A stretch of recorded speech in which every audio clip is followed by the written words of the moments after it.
Right now, it is time for our good friends from the BerkshireEdge.com, covering Berkshire County, especially Southern Berkshire County in our area, with news coverage 24 hours a day, 7 days a week at the BerkshireEdge.com. And we always like to welcome them here on a Wednesday morning. It's David and Marcy. Good morning. Good morning. Good morning. Good morning. Good morning. We missed you last week, so we're here. Well, there's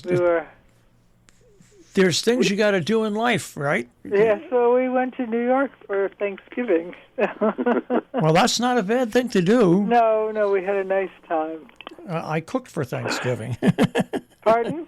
I cooked for Thanksgiving. Oh, you did? Yeah, How was that? Well, it always comes out good, but by the time you finish cooking for Thanksgiving, you don't feel like you just don't feel like eating the turkey.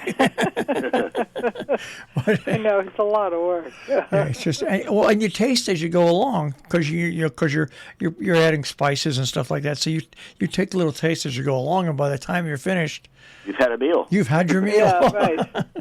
Yes. Well, all right. Well, let's go and see what we'll find at the BerkshireEdge.com this week, and. Back to the top of the list, it bubbles the dispute over the Foundry in West Stockbridge. Oh, this is ongoing. I mean, this is, we've talked about this before, but this is a very upsetting story because it's a big fight in the little town of West Stockbridge, which has really been, developing very nicely over the last decade as it was a very sleepy little town, and then a coffee shop called Number 6 Depot opened up, and it became a magnet for people coming for coffee, and they used to have art shows, and then the town began to develop, and then they had this wonderful new place called Arts. What's it called, David? Can't think of it so early. I'm not sure. It's Turnpark Art Space, started by two young Russians. It's a sculpture garden, and it's really magical. So the town of West Stockbridge is really developing very nicely, and now they're pitted against. People are pitted against each other in a terrible fight. I think we've mentioned this before. There is a performance space called the Foundry, which has outdoor concerts, and there is a restaurant called Truck's something. Vietnamese. It's a Vietnamese restaurant run by a woman named Truck Nguyen. Mm-hmm. And she's complaining that the noise is so loud it drives her customers away, and that she and her parents live in a house nearby, and that it's impossible for them to live because of the noise from the Foundry. So the Foundry is up for renewal for its special permit to hold these outdoor concerts. And they've had now the fourth or fifth planning board meeting where it's the fourth, the fifth. Yes.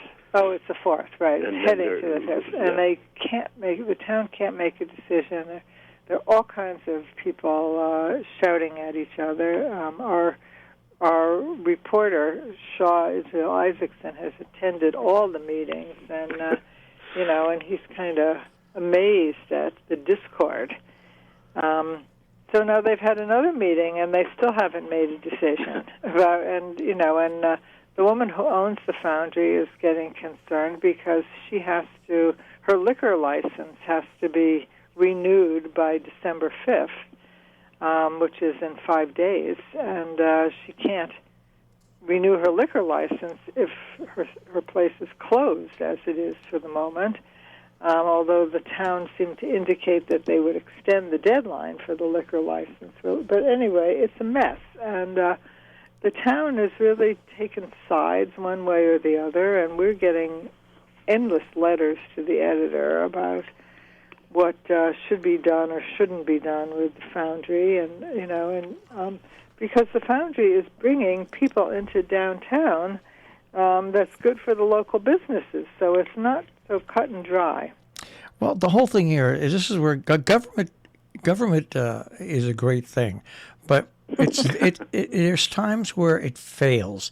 I mean, this is where a government of a town should be able to step in mediate, come to some sort of agreement, and move on. I mean, I know there's other important issues that go on, but having the common good for the town and for the people that run businesses in the town is a major part. And to me, there's got to be some way you can sit down with the members of the different agencies in the government and work out something to fix the situation. Right. Because you're right, it will only get more and more out of hand. It'll only get more and more divisive at the longer it goes on. It's sad to watch because these neighbors who are fighting with each other. They're neighbors and they're entrepreneurs. Yeah, they're both good for the village. I mean, yeah, they are. They are exactly right. Sometimes, maybe it's the fact that I reached 70 and I'm now really a crabby old man, and things like this I just don't understand. Well, you can understand it. I mean, people are lining up on each side, but no, I mean, you wonder why they can't just have a conversation and figure something out. Yes. I think there have been conversations. It's just that the conversations are not satisfying to one or the other. Well, everybody's got to give up a little of something. That's right. The only way you're going to get an answer to it. Right. And it's the tribalism in this country is just out of control. Yes, everybody picks a tribe, and that's it. There's no going back. And there is a certain amount of tribalism here. Yeah. I mean, I don't think this is a new situation, though. I think really? I think this occurs periodically in towns and communities. Yeah, but the atmosphere over the past 8 years with social media and one with the other president it made everybody now thinks that everything like this is okay. You can see it with all the different social media cuts that are on there.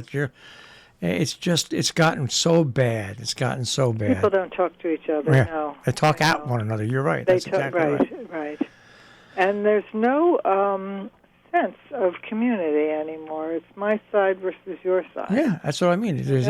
Nobody has a sense that there's something larger. For gosh sakes, Tip O'Neill and Ronald Reagan could moderate and get together. Right. If those two could get together, anybody can get together. That's Well, that's true.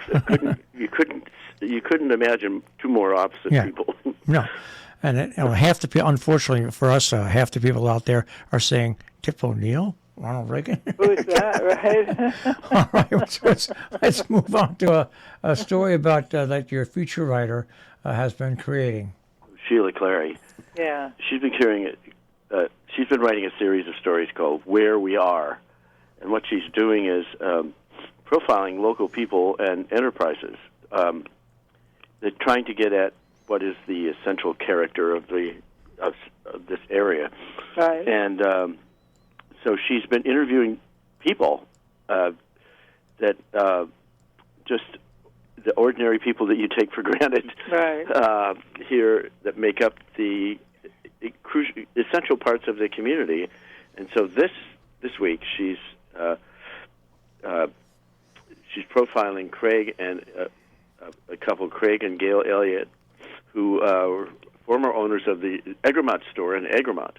Right. And as people know, in the villages around the Berkshires and in Northwest Connecticut too, the local store is really a meeting place and an essential part of the community. It's where people come to have coffee or get the newspaper or just sort of touch base with each other. So she's profiling one of the owners of the old Egremont store in Egremont. Yes, and it's very interesting. Right, and talking about sort of what life was like in the 70s, when they first bought it. Right, when they bought it. Right, right, and pictures of them today. Yeah. So It's interesting. We operate the thrift shop, 501c3 Bargain Barn, and when you do? It was going to go out of business years and years ago, and my mother had run it at one time, so we stepped forward and took it over. And one of the first things we realized, yes, it supplies well needed, inexpensive clothing and stuff for families, but people would come there, and they would visit one another for about a half hour, 45 minutes. Right. It became exactly what you're talking about. It's a meeting place. It's, yes. And that's what businesses strive for. Right. Well, I've lived in a number of towns, and I was living in a town in Vermont, and they met every morning, and there was a group of people that met every morning at the local coffee shop. But it was a it was actually just a counter in the local general store, and they called themselves the Knights of the Round Table. They had people would come and visit them and bring them news about what the community was up to, and they would sit there every morning and kind of mull over what was going on in the town. And it was so interesting to see these. See this and to listen in on this discussion of what was really going on in the town. Right.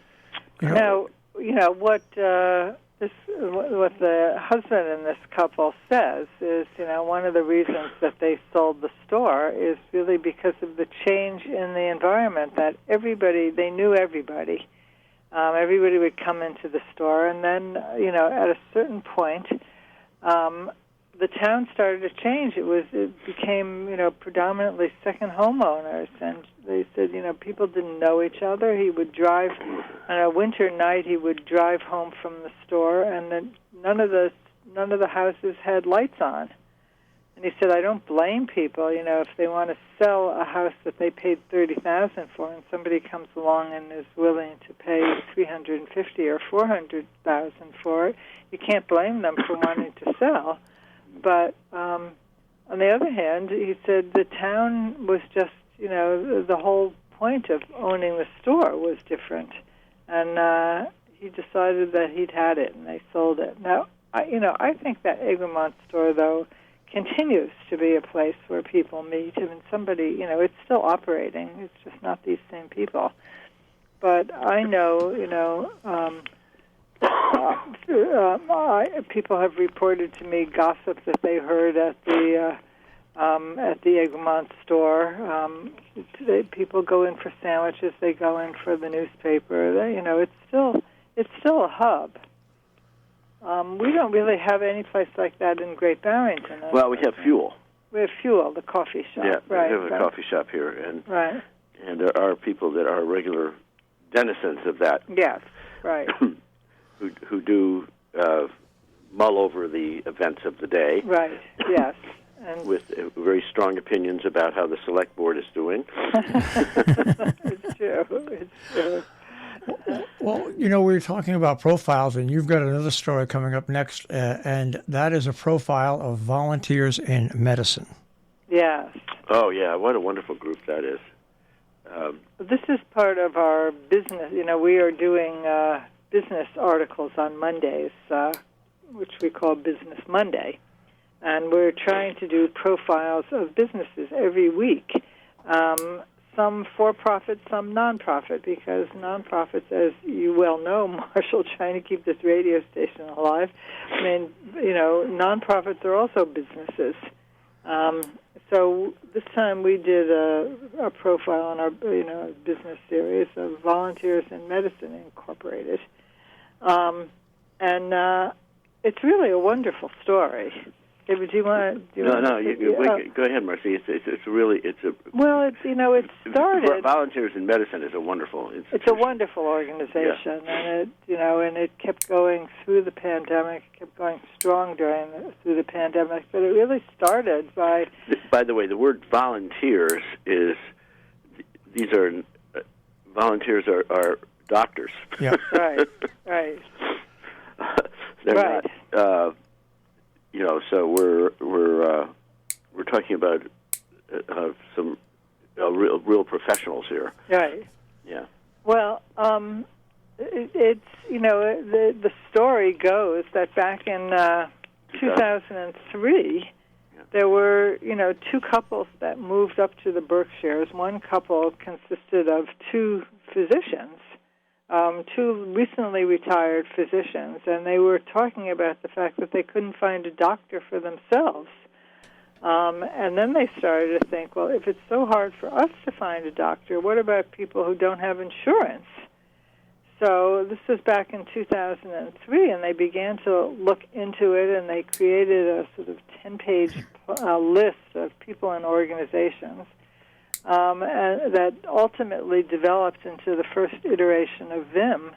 And they hired a graduate student from the Harvard School of Public Health to conduct a needs assessment, and they discovered that back then there were more than 10,000 uninsured people in the region.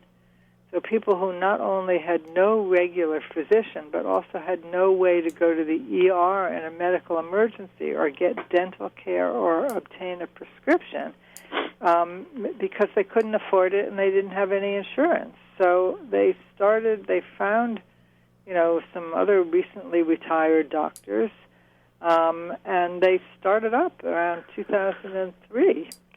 And it's been going strong. It's not only retired doctors and dentists, it's also doctors and dentists who are practicing in the Berkshires, but who devote a day a week to VIM, and they have been serving, undocumented, quote-unquote, aliens.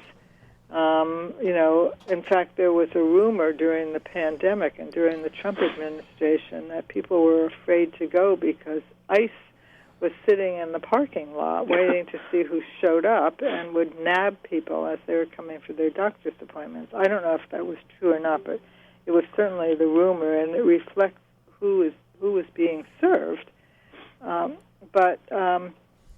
This not only for immigrants. I went to one of their fundraisers a few years ago, and there were testimonies by people who had lived here for a long time, who had lost their jobs and therefore lost their insurance and couldn't afford to pay for insurance, and VIM saved their lives. So it's an amazing organization. It's an amazing organization, well worth supporting. I want to go on to Carol Owen's next story, because I think this is an interesting story that she decided to do, and that is the origins of welfare in the Berkshires. Yes. Oh, yeah.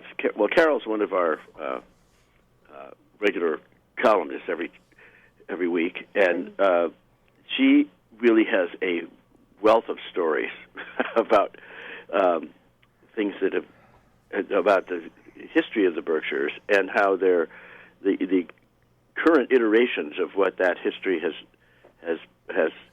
created, and so her column this week is about welfare.